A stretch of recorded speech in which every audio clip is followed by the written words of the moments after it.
বিবাহ না করলে কি হবে?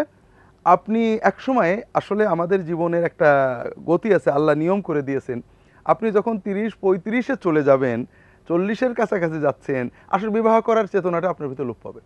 ওই সময়ে কোনো মহিলাকে বিবাহ করলেও যে যৌবনের যে একটা আবেগ, জি, একটা আনন্দ, সেটা এটা ওই স্ত্রীও আপনার কাছে পাবেন না। জি, আপনি তখন হিসেবি হয়ে যাবেন, বেহিসেবি আনন্দ করতেও পারবেন না। আপনার জীবনটা অর্থহীন হয়ে গেল। এর পাশাপাশি সমাজে অবিবাহিত থাকার কারণে বিভিন্ন রকমের, আমরা ব্যক্তিগতভাবে আমার কিছু ইঞ্জিনিয়ার বন্ধুকে জানি সৌদি আরবে থাকতে, তারাও এরকম একই কথা বলতেন যে ভাই, চিন্তা করলাম কেবল বিএসসি ইঞ্জিনিয়ারিং পাশ করছি, 4-5 বছর একটু টাকা পয়সা জমায় নিয়ে ভালো চাকরি পেয়েছি, একবারে খুব ভালো করে বিবাহ করব। উনি বললেন, অনেকেই এরকম বেশ কিছু বন্ধুবান্ধব আমার ইয়াতে ছিল যারা বিভিন্ন ভালো পেশায় সৌদি আরবে চাকরি করতেন, বললেন যে ভাই, বিবাহের আগে চেষ্টা করি, কিন্তু কিভাবে অন্যদিকে খরচ হয়ে যায়, কখনো পরিবার নেই, কখনো বলে বাপ বলে বাড়ি করব, কখনো বন্ধুরা বলে, মানে বিবাহের 5 বছর চেষ্টা করলাম, কোনো সঞ্চয় করতে পারলাম না।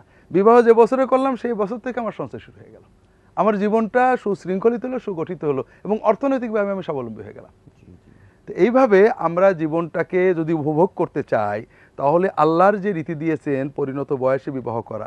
আমাদের বিশ্ববিদ্যালয়ে অনেক ছাত্রই আমাকে বলে যে স্যার, আমরা পাশ করেছি কিন্তু পরিবার তো বিয়ে করতে দিতে চায় না, বলে আরো চাকরি করো, আরো প্রতিষ্ঠিত হও, কিন্তু বিয়ে না করলে স্যার তো আমাদের পাপ হয়ে যাবে।